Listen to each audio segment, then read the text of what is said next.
My dear listeners, this is Pandit Muniram Prasad from the Vedic Cultural Samaj of Central Florida, welcoming each and every one of you to Ved Prachar, Voice of the Holy Vedas, a weekly presentation to familiarize listeners towards understanding Vedic Satya Sanatan Dharma in a simple way to lead us on the path to enjoy spiritual and material comfort in life.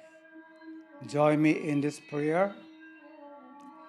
Om Yadasya Karmano Atyari Richam Yadvanyunam Ihakaram Agnishtat Swishtakrit Vidyat Sarvam Swishtam Sahotam Karotame Agnaye Swishta Krite Sohuta Hute Sarva Prayastita Hutinam Kamanam Samardhaya Tre Sarvan Kamastya Samardhaya.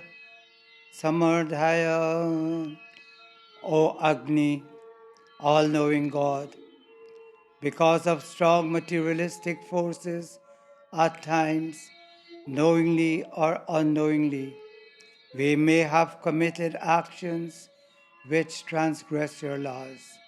In our confession, repentance with hope and faith, in renunciation, we pray for your mercifulness and compassion as we seek your guidance to help us make corrections. May you, O God, keep away from us all mental illnesses of sorrow and sadness, of frustration, stress, and depression, anxiety, fear, and anger, which continually contribute towards iniquity and evil actions. May you free us from the bondage of sin and lead us unto eternal life and everlasting bliss. Om Shanti, Shanti, Shanti. Today we will discuss Hinduism. As we usher into this new year, we should be introspective and address ourselves to the pressing need to educate and orient ourselves, and especially our younger generation, in the practice, teachings, and understanding of Hindu Dharma.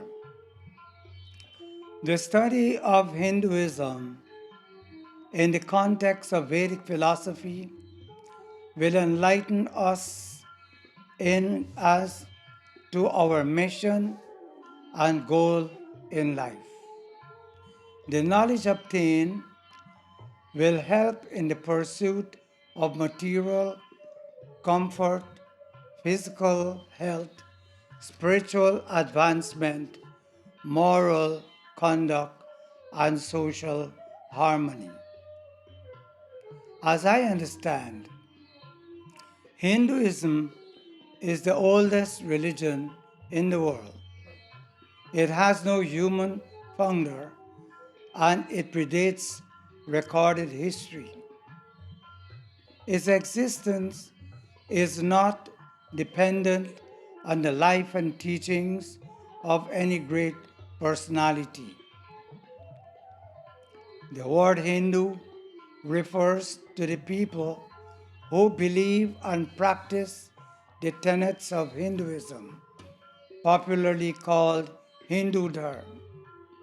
However, you should know that the name Hinduism, Hindu Dharma, or even the name India were given names as they are not of Indian origin.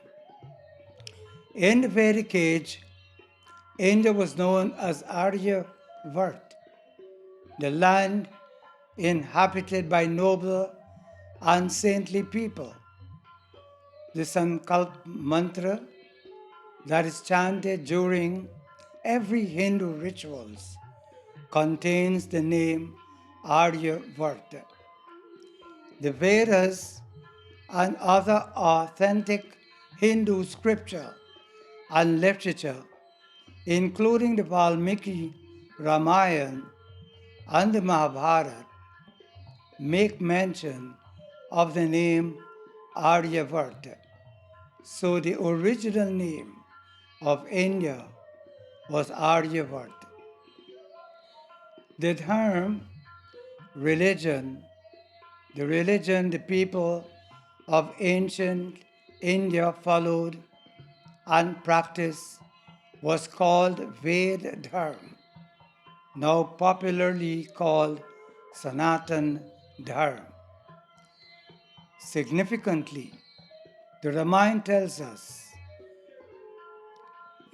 Veda Dharma Rakshak Suno Bhrata, that Lord Sri Ram was the banner and champion of Vedic Dharma.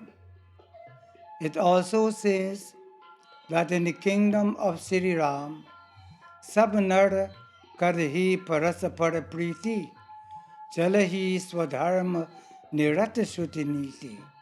Everyone adhere to the prescribed duties and conform themselves to the precepts of Vedic Dharma.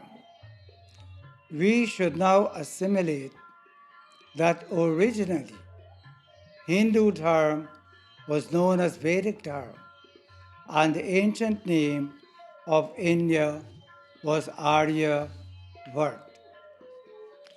Hindu Dharma is also called Vedic Dharma because the Vedas are the first scripture for all mankind.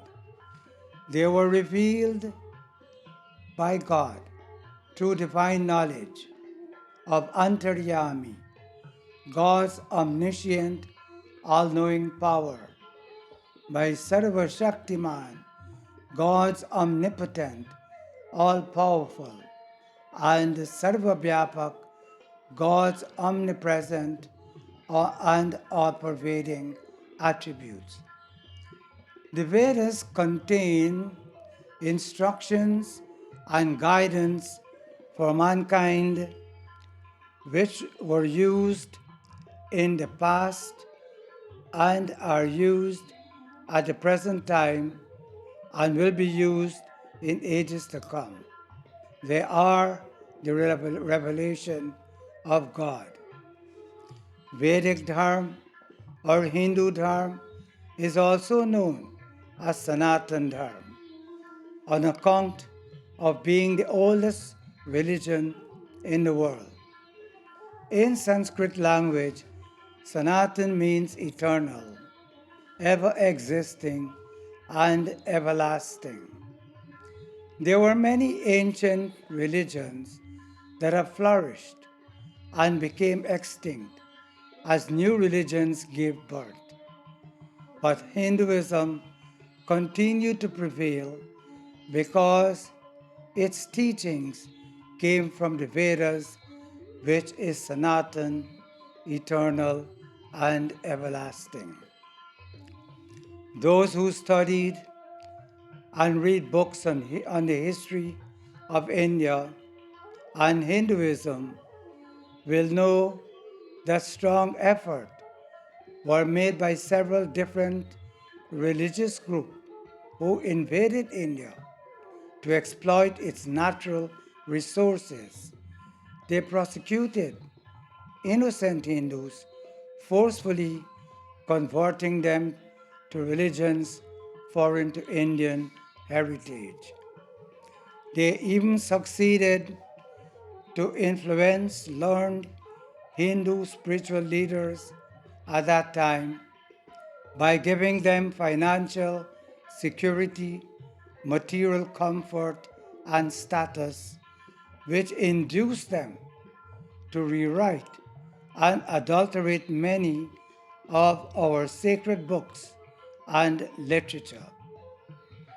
This action by some at that time created a situation of caste division, untouchability, sectarianism, ignorance, religious prejudice, child marriage, conversion, also aided foreign rule and lowered status of Indian womanhood and created chaos in the Hindu society. No wonder Saint Tulsidas envisaged in the Ram Charitamanas in the Uttarakhand, he wrote, Kalimal Grase Dharmasab, the sinfulness of this Kali age has stifled all forms of religion. Lupt Bahe Sad Granth. All true texts of scripture disappeared. Dambin Nijamati Kalpi Kari Pragat Kiye Bahupant. Impostors have disseminated many false creeds which they have invented out of their imagination. Dvijashruti Bechak Bhupa Prajasan Koi nahi Man Nigam Anusasan. Hindu priestly class sell the Vedas, bleed their subjects, while the population does not care to respect the teachings of the Vedas. These predictions are from the Ramayana. Despite the fact that strong effort was made to destroy and debase Hinduism, it still survived and is increasing its population throughout the world. Thanks to Swami Dayanand, the Vedic Hindu rishi who brought back dignity and decorum to Hinduism by proclaiming back to the Vedas the instructions and teachings of the Vedas, which are Sanatan, because it is unadulterated, truthful, unchangeable, everlasting, and indispensable. By the way, in syllable also means soul, not body. The word sa means that which is perpetual, referring to the soul. Na means not, and tan means body. So in reality, the word Sanatan is telling us that we should always regard ourselves as a soul which is perpetual and not to become too much body conscious and not the body. So in reality, we are a soul and not the body. This brings us to the end of this section of the program. Thank each and every one of you for listening. Join me again next week. Until then, this is Pandit Muniram Prasad saying namaste to one and all. Keep safe, wear your mask, and keep your distances. May God Parampita, Par Brahma Parameshwar Om, keep one and all safe with guidance. Om Shanti, Shanti, Shanti. Namaste.